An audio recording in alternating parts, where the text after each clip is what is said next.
बेटा बेटा आज का जो हमारा टॉपिक है वो है हमारे पास सिंपल माइक्रोस्कोप या सिंपल मैग्नीफाइंग ग्लास। ठीक है। अच्छा, इससे पहले जो हमने चीजें पढ़ी हैं हमारे पास रिफ्रैक्शन हो गई, रिफ्लेक्शन हो गई और डिस्पर्जन ऑफ लाइट हो गई। ये भी एक एप्लीकेशन है आपकी रिफ्लेक्शन की। ठीक है। इसके अंदर ये जो लेंस है इसको कहते हैं डबल कॉन्वेक्स लेंस। क्या चीज? Double convex lens. अच्छा, मैंने लेंसेज की जब आपको प्रॉपर्टीज पढ़ाई थी तो उसके अंदर एक प्रॉपर्टी होती है कि अगर किसी भी डबल कॉन्वेक्स लेंस की फोकल लेंथ के अंदर कोई ऑब्जेक्ट प्लेस किया जाएगा तो उसकी एक वर्चुअल और इनलार्ज इमेज फॉर्म हो जाएगी।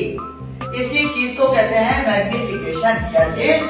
मैग्निफिकेशन। ओके। अच्छा, सिंपल माइक्रोस्कोप या सिंपल मैग्नीफाइंग ग्लास मैग्निफिकेशन के तौर पर इस्तेमाल की जाती है। होता क्या है कि कोई भी आपके पास अगर स्मॉलर ऑब्जेक्ट है, शॉर्टर ऑब्जेक्ट है, उसके सामने इस मैग्नीफाइंग ग्लास को रखा जाता है और इसकी फोकल लेंथ के अंदर जैसी कोई चीज आती है तो वो आपको इनलार्ज और वर्चुअल नजर आती है। ठीक है। अच्छा, इसकी मैग्निफिकेशन का फॉर्मूला होता है 1 + d/f। इसमें जो d है इस d को कहते हैं नियरेस्ट पॉइंट ऑफ अकोमोडेशन। इस नियरेस्ट पॉइंट ऑफ अकोमोडेशन का मतलब ये होता है कि आपकी नॉर्मल ह्यूमन आई कितनी रेंज के अंदर क्लोज ऑब्जेक्ट को देख सकती है। ठीक है। अच्छा, नॉर्मल ह्यूमन आई की रेंज होती है 25 सेंटीमीटर। तो ये आपके एमसीक्यूज का भी पॉइंट आ सकता है कि nearest point of accommodation is 25 centimetre. तो बेटा ये देखिए हमारे पास एक ये मैग्नीफाइंग ग्लास है, कैमरे के अंदर फोकस करके दिखा दीजिए। ठीक है। इसमें भी एक डबल कॉन्वेक्स लेंस बिल्कुल इसी के तरीके का लगा हुआ है। अगर देखा जाए तो इसकी फोकल लेंथ जो है ना वो यहाँ तक ये नजर आ रही होगी आपको पॉइंट। ठीक है। अगर इतने रेंज के अंदर ये देखिए इतनी रेंज के अंदर कोई भी ऑब्जेक्ट आएगा तो उसकी मैग्नीफाइड इमेज आपको यहाँ पे विजुअलाइज हो रही होगी। अगर मैं इसी को ये देखिए इसका ओरिजिनल साइज इतना स्मॉल है, अगर मैं इसके ऊपर इसको रखूं तो ये आपको मैग्नीफाइड दिखना स्टार्ट हो गया।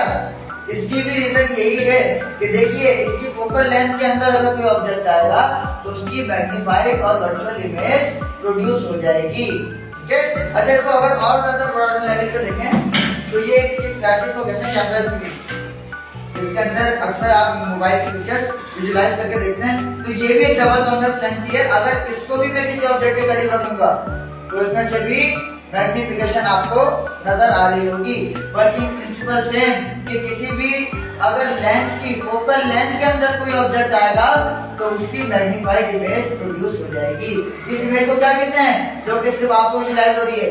इसको कहते हैं वर्चुअल और इनलार्ज इमेज। और इसको क्या कहते हैं इस ऑब्जेक्ट को? Simple magnifying glass.